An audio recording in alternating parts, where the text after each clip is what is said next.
ನಮಸ್ತೆ ಫ್ರೆಂಡ್ಸ್, ನಾನಿವತ್ತು ಯುಗಾದಿ ಹಬ್ಬದ ವಿಶೇಷತೆ ಏನು, ಯುಗಾದಿ ಹಬ್ಬನ ಯಾಕೆ ಆಚರಿಸ್ತಾನೆ, ಹಿಂದಿಂದ ಹೇಗೆ ಅದು ಯುಗಾದಿ ಹಬ್ಬ ಆಚರಣೆ ಬಂತು ಅನ್ನೋದ್ರ ಬಗ್ಗೆ ತಿಳಿಸ್ಕೊಡ್ತೇನೆ. ವಿಡಿಯೋನ ಸ್ಕಿಪ್ ಮಾಡದೆ ಪೂರ್ತಿಯಾಗಿ ನೋಡಿದ್ರೆ ಮಾತ್ರ ನಿಮಗೆ ಯುಗಾದಿ ಹಬ್ಬದ ಬಗ್ಗೆ ತಿಳ್ಕೊಬೋದು. ಅದರ ತಿಥಿ ಯಾವಾಗ ಅನ್ನೋದ್ರ ಬಗ್ಗೆ, ಹೇಗೆ ಆಚರಿಸ್ಬೇಕು ಅನ್ನೋದ್ರ ಬಗ್ಗೆ ಎಲ್ಲ ತಿಳಿಸ್ಕೊಡ್ತೇನೆ. ಯುಗ ಅಂದರೆ ವರ್ಷ, ಆದಿ ಅಂದರೆ ಆರಂಭ, ವರ್ಷದ ಆರಂಭ ದಿನ ಅಂತಲೇ ಯುಗಾದಿ ಅಂತ ಕರೀತಾರೆ. ಸನಾತನ ಧರ್ಮದಲ್ಲಿ ಪ್ರತಿಯೊಂದು ಹಬ್ಬಕ್ಕೂ ಒಂದು ಸ್ಟೋರಿ ಇರುತ್ತೆ. ಬ್ರಹ್ಮ ಧ್ಯಾನದಲ್ಲಿ ಕುಳಿತಿದ್ದಾಗ ಸೋಮಕ ಎಂಬ ಅಸುರ ವೇದಗಳನ್ನೆಲ್ಲ ಕದ್ಕೊಂಡೋಗಿ ಕಾಸ್ಮಿಕ್ ಓಷನ್ನಲ್ಲಿ ಬಚ್ಚಿಡುತ್ತಾನೆ. ವೇದ ಕದ್ದಿದ್ದರಿಂದ ಜಗತ್ತಿನಲ್ಲಿ ಅಂಧಕಾರ ಸೃಷ್ಟಿಯಾಗುತ್ತದೆ.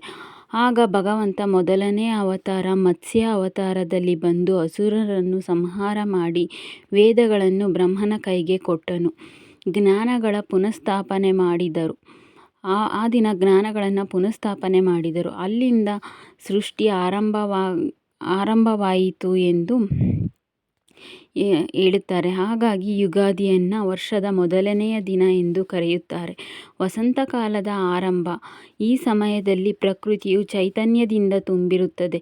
ಈ ಹಬ್ಬದಲ್ಲಿ ಬೇವು ಬೆಲ್ಲವನ್ನು ಸಹ ತಿಂತೀವಿ. ಯಾಕೆ ಅಂದರೆ ವರ್ಷದ ಮೊದಲನೇ ಹಬ್ಬ ಆಗಿರುವುದರಿಂದ ನಮ್ಮ ಜೀವನದಲ್ಲಿ ಕಷ್ಟ ಸುಖ ಎರಡರನ್ನು ಸಮಾನವಾಗಿ ನಾವು ಸ್ವೀಕರಿಸೋಣ ಅನ್ನೋದಕ್ಕೋಸ್ಕರ. ಈ ಸಮಯದಲ್ಲಿ ಬೆಳಕು ಜಾಸ್ತಿ ಇರುತ್ತದೆ, ಕತ್ತಲು ಕಡಿಮೆ ಇರುತ್ತದೆ. ಚೈತ್ರ ಮಾಸದಿಂದ ಸ್ಟಾರ್ಟ್ ಆಗುವಂತಹ ಯುಗಾದಿನೇ ನಮ್ಮ ಹಿಂದೂಗಳಿಗೆ ಮೊದಲನೆಯ ಹಬ್ಬ ಆಗಿರುತ್ತೆ. ಇದು ಮೊದಲನೆಯ ಹೊಸ ವರ್ಷ ಅಂತಲೂ ಸಹ ನಾವು ಕರಿಬೋದು. ಈ ಸಮಯದಲ್ಲಿ ಸೂರ್ಯ ತನ್ನ ಪಥವನ್ನು ಬದಲಾಯಿಸುವ ದಿನ. ಯುಗಾದಿಯು ಚೈತ್ರ ಮಾಸದ ಶುಕ್ಲ ಪಕ್ಷದ ಪ್ರತಿಪಾದದ ದಿನ ಬರುತ್ತದೆ. 2026ರಲ್ಲಿ ಯುಗಾದಿ ಮಾರ್ಚ್ 19, 2026 ಗುರುವಾರ ದಿನ ಬಂದಿದೆ. ಯುಗಾದಿ ಪಾಡ್ಯಮಿಯ ಸಮಯ ಬಗ್ಗೆ ತಿಳಿಸ್ಕೊಡ್ತೇನೆ. ಪಾಡ್ಯಮಿ ತಿಥಿ ಆರಂಭವಾಗುವುದು ಬೆಳಗ್ಗೆ 6ರಿಂದ 6:52 ಬೆಳಗ್ಗೆ 19 ಮಾರ್ಚಿಂದ. ಪಾಡ್ಯ ತಿಥಿ ಮುಕ್ತಾಯವಾಗುವುದು ಬೆಳಗ್ಗೆ 4:52 ಬೆಳಗ್ಗೆ 20 ಮಾರ್ಚ್ ಶುಕ್ರವಾರ ಮುಕ್ತಾಯವಾಗುತ್ತದೆ. ಅದರಿಂದ ಯುಗಾದಿ ಹಬ್ಬವನ್ನು 19 ಮಾರ್ಚ್ 2026 ಬೆಳಗ್ಗೆ ಸೂರ್ಯೋದಯದ ನಂತರ ಆಚರಿಸುವುದು ಶ್ರೇಷ್ಠ. ಪೂಜೆ ಮಾಡಲು ಉತ್ತಮ ಸಮಯ ಬೆಳಗ್ಗೆ ಸುಮಾರು 6:30ರಿಂದ 11:30 ಸಮಯದಲ್ಲಿ. ಎಣ್ಣೆ ಸ್ನಾನ ಅಂದರೆ ಅಭ್ಯಂಜನ ಸ್ನಾನವನ್ನು ಮಾಡಬೇಕು. ನೀರಿಗೆ ಹಳದಿ ಬಣ್ಣವನ್ನು ಹಾಕಿಕೊಂಡು ಎಣ್ಣೆಯನ್ನು ಹಚ್ಚಿಕೊಂಡು ಸ್ನಾನ ಮಾಡಬೇಕು. ಮನೆಗೆ ಮಾವಿನ ತೋರಣವನ್ನು ಕಟ್ಟಬೇಕು. ಪಂಚಾಂಗ ಶ್ರವಣವನ್ನು ಮಾಡಬೇಕು.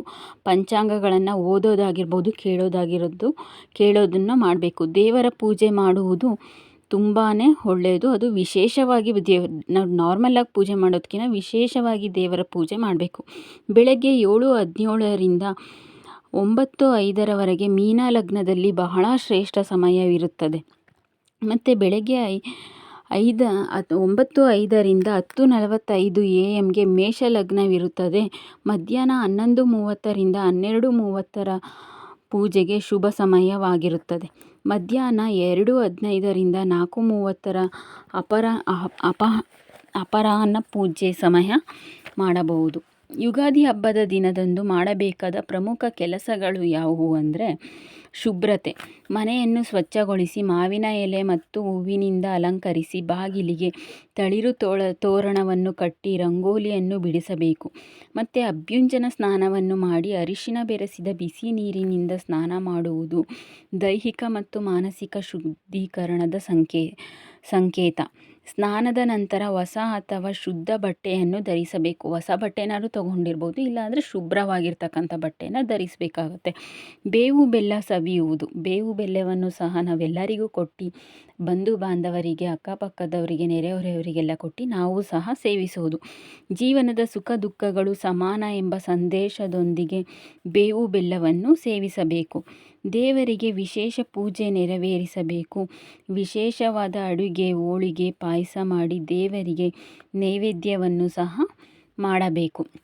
ಮತ್ತು ವಿಶೇಷವಾಗಿ ಏನಂತ ಅಂದರೆ ನಾವು ಆ ದಿನವೇ ಹೋಗಿ ಅಂಗಡಿಯಿಂದ ಅಕ್ಕಿಯನ್ನು ತಗೊಂಡು ಬಂದು ಅಕ್ಕಿ ಪಾಯಸವನ್ನು ಮಾಡಿ ಲಕ್ಷ್ಮೀ ದೇವಿಗೆ ನೈವೇದ್ಯವನ್ನು ಇಡುವುದು ತುಂಬ ಶುಭ ಅಂತಲೇ ಹೇಳ್ತಾರೆ. ಅದಕ್ಕೆ ಅಕ್ಕಿ ಪಾಯಸಕ್ಕೆ ಏನಂದರೆ ಗೋಡಂಬಿ, ದ್ರಾಕ್ಷಿ, ಡ್ರೈ ಫ್ರೂಟ್ಸ್ಗಳನ್ನೆಲ್ಲ ಹಾಕಿಬಿಟ್ಟು ತುಪ್ಪದಲ್ಲೇ ಹುರಿದ್ಬಿಟ್ಟು ಮಾಡಿದ ಅಕ್ಕಿನ ನೈವೇದ್ಯ ಮಾಡಿದ್ರೆ ವಿಷ್ಣುಗೆ ಮತ್ತು ಲಕ್ಷ್ಮಿಗೆ ತುಂಬ ಪ್ರಿಯವಾದಂತು. ಈ ಹಬ್ಬದಿಂದ ನಮಗೆ ಸುಖ, ಶಾಂತಿ, ನೆಮ್ಮದಿ, ಸಂಪತ್ತು, ಆಮೇಲೆ ಆಯುರ ಆರೋಗ್ಯಗಳನ್ನು ಸಹ ನಮಗೆ ಬರುತ್ತೆ. ಈ ಒಂದು ಅಕ್ಕಿ ಪಾಯಸವನ್ನು ಮಾಡಿ ಲಕ್ಷ್ಮೀದೇವಿ, ವಿಷ್ಣುವಿಗೆ ಪ್ರಿಯವಾದಂತಹ ನೈವೇದ್ಯವನ್ನು ನಾವು ದೇವರಿಗೆ ಅರ್ಪಿಸಿಬಿಟ್ಟು ನಾವು ಸಹ ಸ್ವೀಕರಿಸ್ಬೋದು.